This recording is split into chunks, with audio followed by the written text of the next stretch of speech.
Today we're having a look at analysing a poem, and poetry sometimes has the effect of frightening people when they come to look at it, because they feel perhaps inadequate with the tools that they have to open up the poem, to understand really what it's about beyond a mere superficial reading and understanding. So what I'm offering here is a model, a way of looking at a poem that I've called Spider. S-P-I-D-E-R, spider. So I think sometimes a poem is like a web. It's something that has been created, that is intricate, that has detail, that really needs a closer examination. So if you bear that in mind and remember the word spider, that may well help to open up some of the ideas. So S-P-I-D-E-R, what are we talking about? First of all, S for scenario. Scenario, the story. What's actually happening on the surface in this poem? What's going on? What's the narrative thread? What's the scene? What's the situation? What is yielded on a surface level that will help us to understand the poem?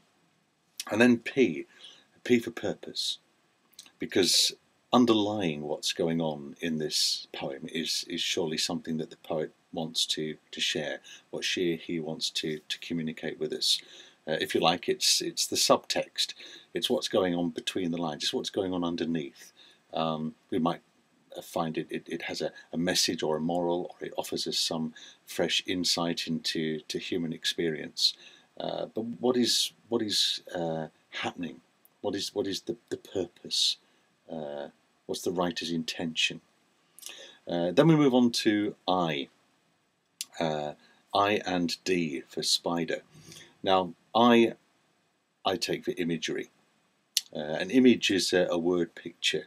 We often speak of figurative language. The way I like looking at that is when I'm putting something together. Just the other day I was putting a piece of furniture together from a well-known furniture superstore that comes from Sweden.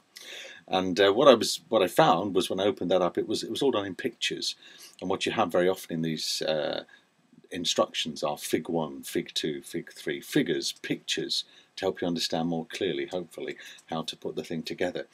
And that's what imagery is. It's figurative language. It's a language picture to help you understand what the writer wants to say.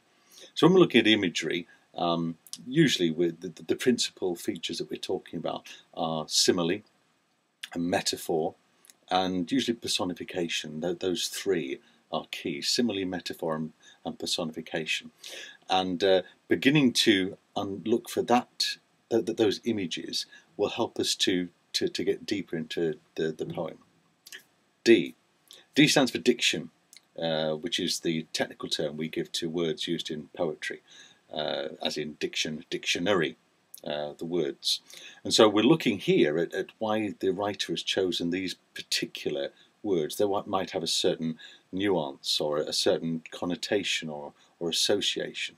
There might be words that come within a certain semantic field, which is a term we give to words that are clustered or grouped together because of the association or the meaning that they have. So D, and often we're talking about the process of alliteration that can work alongside that, or onomatopoeia, the sound of the words, or, as I've said, simply because those words cluster around or offer some notion that's beyond the poem, that will resonate with us in a particular way.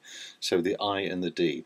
And the E I call the economy of the poem, how the poem is managed. If I'm the Chancellor of the Exchequer, I have certain resources at my disposal, and when I plan the economy, I manage how those resources are to be disposed. Well, the writer has words, ideas, lines.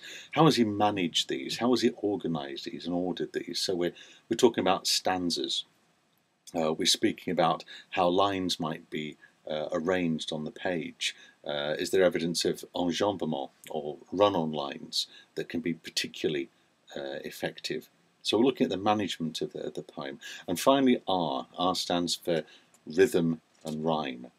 Now, a lot of people get caught up with rhythm and rhyme. I think that's really all that makes for poetry anyway.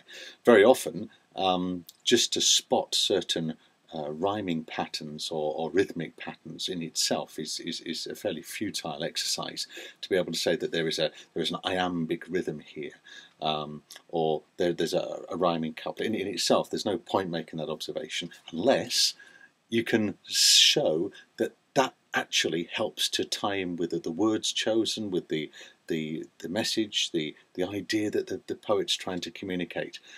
So, for example, sometimes a regular rhyme scheme might give a sense of order, give a sense of calm, whereas something that's more dissonant, more jagged, that doesn't rhyme, could well suggest a certain state of mind or attitude towards something. So R for rhythm and rhyme. So we have SPIDER, S-P-I-D-E-R.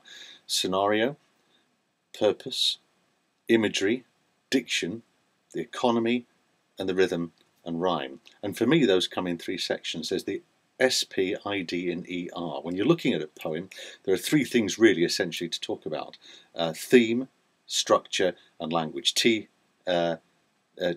Theme, language, and structure. Let's put it around that way. Times literary supplement is often a good way of remembering that. So theme, what's the poem about? The scenario and the purpose. The L for language, imagery, and diction. And S, the structure of the poem, the economy, and the rhythm and rhyme. For me, right at the heart of looking at a poem is the I and the D, the ID, if you like, of the poem, the thumbprint, or if you will, the DNA of the poem, because it's the language that really gives us the clearest insight into the writer's mind, how she or he has used language. It gives that poem its uniqueness, those particular words set in that particular order. It is the identity, and so right at the heart of the SPIDER model, the SPIDER, is looking at the identity of the poem. And so really learn to pick out and focus on and write about the language, because that, more than any other part of this analysis, will really yield an understanding to you of the writer's skill and the writer's intention. It's right at the heart of what he's trying to say. So I commend the model to you, the SPIDER, and hope it will be of help to interpreting and understanding the very next poem that you read.